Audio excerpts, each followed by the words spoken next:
Matapos bumaliktad ang apat, pero may isa doon mukhang nakonsensya.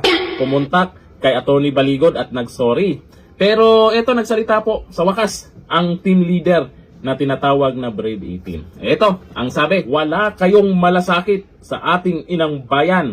Ako, hindi nakatulog kagabi yung apat na yan. Naglabas ng mensahe si Johnny Buduan na nagpakilalang team leader ng Brave 18 para sa apat nilang dating kasamahan na bumawi sa kanilang mga naunang salaysay. Sa kanyang social media post, sinabi ni Buduan na hindi umano nagkulang ang grupo sa pagpapaalala sa apat bago sila nagrehat. Kasi una pa naman, alam natin na inaalok na sila ng milyon-milyong halaga. Habang tumatagal, lumalaki, nasilaw ang apat na to. Ito ang sabi ng team leader nila. Bilang isang team leader na tumatayo sa Brave 18, ako ay hindi papasilaw sa pera at ako ay naghihinayang sa naumpisahan naming pakikipaglaban sa lantarang korupsyon sa ating bayan. Hindi ako nagkulang sa inyong apat na lagi kayong pinagsasabihan na pag-isipan muna ninyo ng 100 times ang inyong papasuking pag-recant. Sana hindi ninyo pagsisihan ang inyong pagbaliktad at sana hindi kayo pabayaan ng mga sumuhol sa inyo.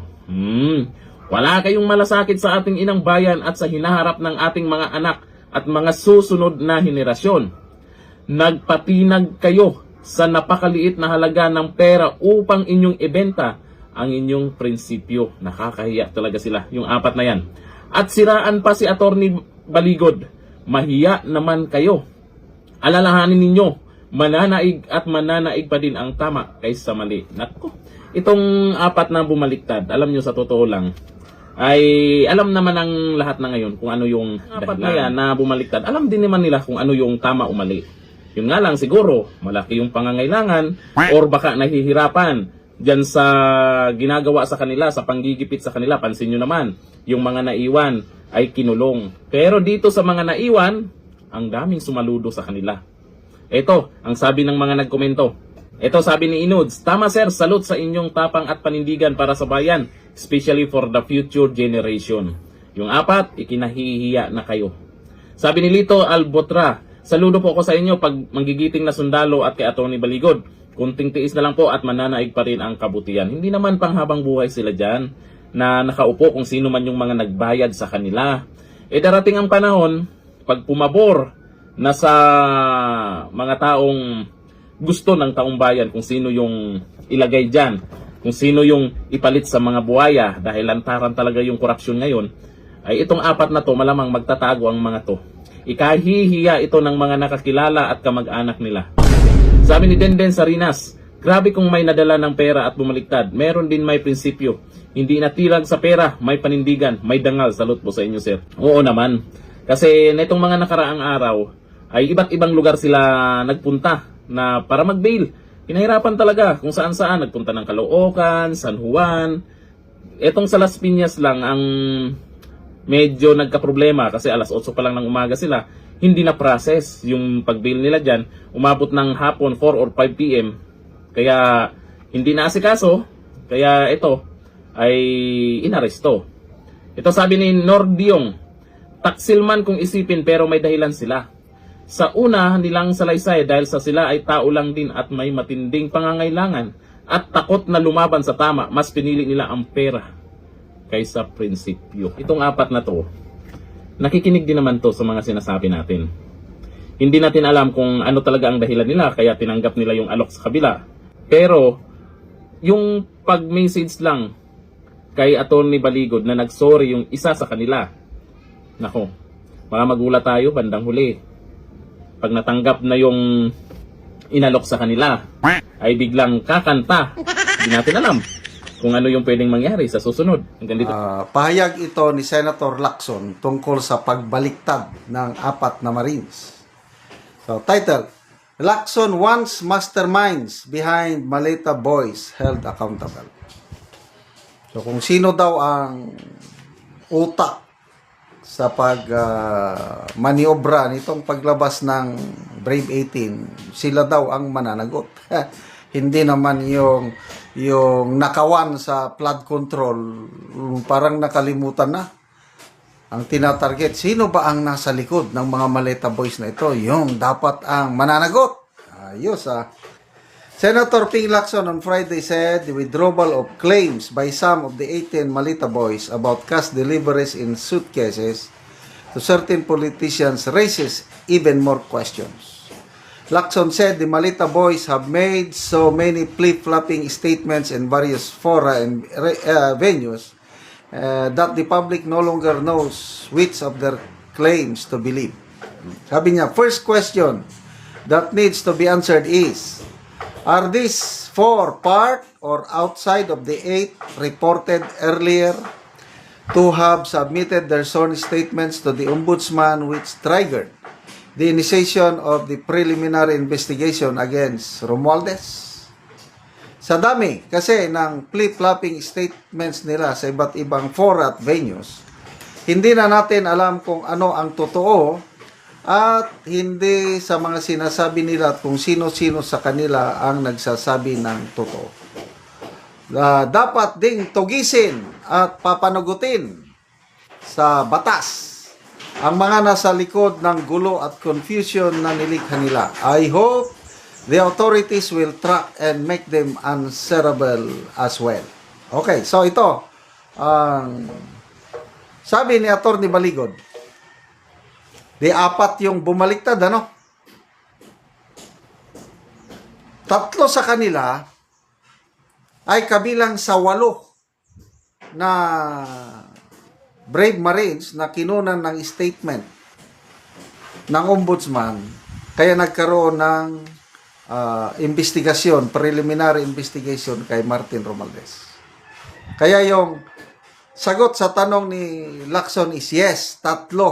Sa 4 na bumaliktad, ang 3, ginamit ang kanilang testimonya para ito iniimbestigahan na si Romualdez. So, ano ngayon? Si Ombudsman Boying Rimulya medyo nagalit. Inakusahan niya si Romualdez na siya ang nasa likod dito sa pagpapabaliktad ng testimonya ng Brave 18 Marines. So, hihina ba ang kaso?